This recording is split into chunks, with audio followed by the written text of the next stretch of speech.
गेले 2.5 वर्ष हा विषय नागणा पोपट किरीट सोमय्या याच्या माध्यमातून वारंवार हा आरोप केला जात होता। या साई रिसॉर्टशी माझा संबंध आहे, माझंच ते आहे। आपल्याला माहिती आहे की या प्रकरणात ईडीने देखील कारवाई केली होती। या प्रकरणात माझे मित्र सदानंद कदम यांना ईडीने अटक केली होती। 11 महिने सदानंद कदम ईडीच्या कस्टडीत होते। ज्यावेळेला हे प्रकरण सुप्रीम कोर्टात आलं त्यावेळेला सुप्रीम कोर्टामध्ये न्यायमूर्ती ओक साहेबांनी 2च प्रश्न विचारले की या प्रकरणात गुन्हा काय, प्रोसिड ऑफ क्राईम काय आणि तुम्ही यांना इतके दिवस आतमध्ये का ठेवलं।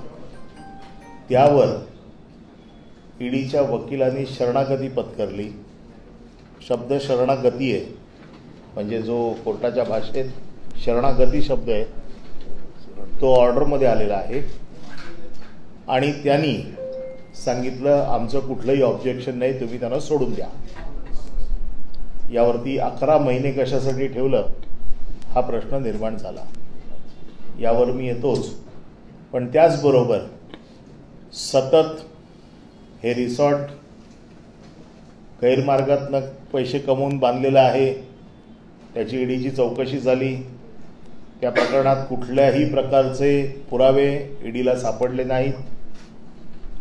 आणि काल कोर्टामध्ये ज्या वेळेला हे प्रकरण आलं त्यावेळेला कोर्टाने जे काही आदेश दिलेत ते मी आपल्यासमोर आणलेले आहेत। यामध्ये जी परमिशन आम्हाला दिली होती त्या परमिशनच्या बाहेर जर तुमचं काही बांधकाम असेल तर तुम्ही स्वतःच्या खर्चाने तोडून घ्या 1 महिन्याच्या आत, असे आदेश कोर्टाने दिलेले आहेत। आम्ही देखील सांगितलेलं आहे की जर परवानगी दिली त्याच्या बाहेर जर काही बांधकाम असेल तर आम्ही स्वतः तोडू। आम्ही अधिकाऱ्यांशी बोलू आणि त्याच्यामध्ये जर आम्हाला काही आढळलं की अतिरिक्त बांधकाम काही आहे तर आम्ही स्वतःच्या खर्चाने तोडू।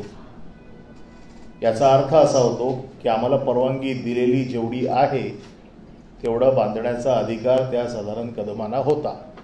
मी आज त्यांच्या वतीने का आलोय, कारण ह्या प्रकरणाच्या प्रत्येक बातमीमध्ये अनिल परब यांचे सहकारी, अनिल परब यांचे निकटवर्तीय, अनिल परब यांचंच रिसॉर्ट अशी प्रत्येक वेळेला तुमच्या माध्यमातल्या बातम्यांमध्ये देखील प्रत्येक वेळेला माझा उल्लेख केला जातो आणि म्हणून मी आज आलोय। पण त्याच वेळेला कोर्टाने जे काल ऑब्झर्वेशन्स दिलेली आहेत ती अशी आहेत की ही सरकारने केलेली मालाफाईड ॲक्शन आहे। कोर्टाने स्पष्ट भाषेत सांगितलेलं आहे की सरकारी यंत्रणांचा गैरवापर कसा केला जातो हे या कोर्टाच्या ऑर्डरमध्ये आलेलं आहे। म्हणजे जर त्याच्यात असं विचारलं कोर्टाने, उद्या जर अनिल परब किंवा सदानंद कदम यांनी पक्ष बदलला तर हे सगळं कायदेशीर होईल का। आणि या बाबतीमध्ये कोर्टाने त्या पट्ट्यात असलेली सगळी रिसॉर्ट्स, सगळे हॉटेल्स, सगळे बंगले, सगळी घरं यांच्या बाबतीतला अहवाल मागच्या डेटला मागितला होता। तो अहवाल अजूनही दिलेला नाही। त्याच्यावर काल कोर्टाने सरकारी वकिलांना फार झापला आणि सांगितलं आम्हाला हा पूर्ण अहवाल आहे। एका केंद्रीय मंत्र्याचा बंगला पाहण्यात आहे। कोर्टाने काल असंही सांगितलं आम्हाला ते माहिती आहे, परंतु तुम्ही सोयीस्कररित्या तुम्हाला ज्यांना त्रास द्यायचा आहे तेवढ्याच लोकांची प्रकरणं फक्त घेऊन पुढे जात आहेत। ही कोर्टाची कालची ऑब्झर्वेशन्स होती। आम्ही जो वारंवार आरोप करत होतो की हे सूडबुद्धीने जे विरोधातले लोक आहेत, जे त्यांना दबत नाहीत, जे त्यांना शरण जात नाहीत, अशा लोकांवरती कारवाई होते, त्याच्यावरती काल कोर्टाने शिक्कामोर्तब केलेला आहे। आणि म्हणून कोर्टाने सांगितलं जरी उद्या यांनी पक्ष बदलला तरी देखील जर यांची कारवाई असेल तर ती झाली पाहिजे, अशा प्रकारची ऑर्डर काल कोर्टाने केलेली आहे। हे खास सांगण्याचं कारण आपल्याला की ज्या पद्धतीने सरकार दबाव लावते यंत्रणांचा वापर करून, माणसं सरेंडर झाली, त्यांच्या पक्षात गेली की त्यांची भूमिका बदलते, एका केंद्रीय मंत्र्याचा उल्लेख त्याच्यामध्ये आहे की त्यांच्यावरती झालेली कारवाई सरकारी पक्षाने कशी दाबली किंवा कशा पद्धतीने. आणि आज आपल्याला माहिती आहे की कोर्टाने पुढच्या डेटला म्हणजे 15 एप्रिलला रत्नागिरी, सिंधुदुर्ग, रायगड परिसरामध्ये कोस्टल झोनचं व्हायोलेशन झालेल्या जेवढी पण प्रकरणं आहेत या सगळ्या प्रकरणांचा तपशील मागितलेला आहे आणि सांगितलंय या रिसॉर्टवर जर कारवाई होणार असेल तर सगळ्या रिसॉर्टवरती कारवाई झाली पाहिजे. याचा अर्थ या किरीट सोमय्याच्या तक्रारीमुळे जे कोकणातलं पर्यटन काही जण पुढे मागे असतील, हे सगळं पर्यटन उखडून काढण्याचं काम आणि त्याचं पाप हे या किरीट सोमय्या नामक नागड्या पोपटावरती जातं. आणि म्हणून हे सगळ्यांना कळावं की कशा पद्धतीने खोट्या कारवाया केल्या जातात. आणि कोर्टाला देखील माझी हात जोडून विनंती आहे की आमच्या आयुष्याची काही वर्ष ही या सगळ्या भानगडीत फुकट जातात. एक माणूस कारण नसताना सुप्रीम कोर्टात त्याला सांगितलं जातं की त्याला सोडून द्या, आमचा काय आक्षेप नाहीये. मग 11 महिने त्याच्या आयुष्यातले जे वाया गेले याची जबाबदारी कोण घेणार? गेले 2.5 वर्ष माझ्या नावाने जे बोंबलले, माझ्या घरच्यांना जो त्रास झाला, मी पहिल्या दिवशी इथेच बाळासाहेबांची शपथ घेऊन सांगितलं होतं की आम्ही काही चुकीचं केलेलं नाही. परंतु गेले 2.5 वर्ष सगळ्या चौकशांना सामोरं जावं लागलं, सगळ्या यंत्रणांना सामोरं जावं लागलं. मानसिक, आर्थिक, सगळ्या प्रकारचा शारीरिक त्रास, सामाजिक. आणि आम्हाला चोर ठरवण्याचं काम ज्या लोकांनी केलं त्यांनी याची उत्तरं दिली पाहिजे. कारण आता ही प्रकरणं कोर्टात येतात आणि कोर्ट त्याला ताशेरे मारतं. परंतु तोपर्यंत जे काही नुकसान होतं याला जबाबदार कोण, हा प्रश्न देखील या निमित्ताने उभा राहिलाय. माझी न्यायालयाला देखील विनंती आहे की अशा प्रकारे जे करतात त्यांच्यावरती देखील कारवाई केली पाहिजे. ज्या खोट्या तक्रारी यंत्रणा नोंदवून घेतात त्या अधिकाऱ्यांवरती देखील कारवाई झाली पाहिजे आणि जे खोट्या तक्रारी करतात त्यांच्यावर देखील कारवाई झाली पाहिजे. म्हणून मी आपल्यासमोर या निमित्ताने आलोय. 2 प्रकरणं ज्या प्रकरणामध्ये कोर्टाने अतिशय स्पष्ट आदेश दिलेले आहेत. ज्या पद्धतीने आपल्यावर आरोप झाले त्या आरोपांसंदर्भात आपण म्हटलात की अधिकाऱ्यांवरती कारवाई झाली पाहिजे कारण चुकीच्या केसमध्ये बोलत, तर दुसरीकडे जे आरोप झाले त्यांच्या संदर्भात आपण काही मानहानीचा गुन्हा किंवा मी मानहानीचा तर दावा केलेलाच आहे. मी 100 कोटीचा दावा केलेला आहे.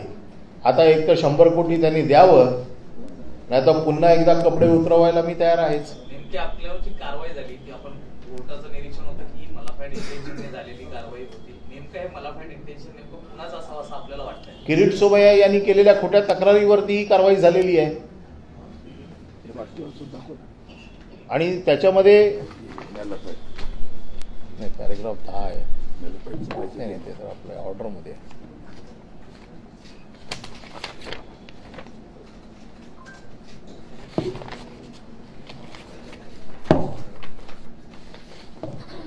prima facie there is a substance in a contention raised by Mr. Mone, learned counsel, that the action taken by the state of Maharashtra against the present petitioner is mala-fide in nature for various reasons. However, if the resort is in question is found in violation of CRZ notification or the direction of the relevant rules, regulations, permissions of the same cannot be allowed to stand. In any case, learned counsel, the petitioner has already filed the undertaking that the part of the resort is execution permission dated so and so of sub divisional office Rapoli we will demolish. म्हणजे कोर्टाने अतिशय स्पष्टपणे सांगितलेलं आहे की मालाफाईड action आहे.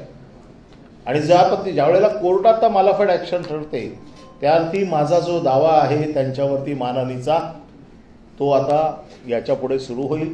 मी माझ्या दाव्याला आता पुन्हा एकदा सुरुवात करीन आणि किरीट सोमय्याकडनं 100 कोटी वसूल करीन. मी हे पहिल्याच दिवशी सांगितलं होतं की त्याने तेवढी तयारी करून ठेवावी मला पैसे देण्याची किंवा नाक घासून माफी मागण्याची. तो तर निर्लज्ज आहे, मागेल पण कदाचित. एक महत्त्वाचा प्रश्न आहे. किरीट सोमय्या यांनी सकाळी सुद्धा माध्यमांना एक व्हिडिओ करून पाठवला स्वतःच्या प्रतिक्रियेचा. त्यामध्ये ते साई रिसॉर्ट बांधकाम तोडण्याचे आदेश असं स्पेसिफिक उल्लेख करतात, मात्र अतिरिक्त परवानगी शिवाय जे बांधकाम आहे ते तोडण्याचे जे काही सूचना दिलेल्या आहेत त्याचा उल्लेख सोयीस्करपणे प्रत्येक वेळी टाळताना ते पाहायला मिळालेले आहेत. अनिल परब यांचं साई रिसॉर्ट तोडण्याचे कोर्टाने आदेश दिले असं ते जे काही प्रतिक्रिया देतात त्यावरती तुमची काय भूमिका आहे? म्हणूनच मी आलो. खरं म्हणजे हे पिटिशनर सदानंद कदम आहेत, मी नाही आहे. परंतु प्रत्येक वेळेला ते हे माझ्या नावाचाच उल्लेख करतात, अनिल परब यांचंच रिसॉर्ट असं सांगतात, म्हणून त्याचं उत्तर देण्यासाठी मी आलेलो आहे. आणि ही ऑर्डर ज्याला कायदा कळतो त्याने वाचावी आणि याच्यामध्ये अतिशय स्पष्ट दिलेलं आहे.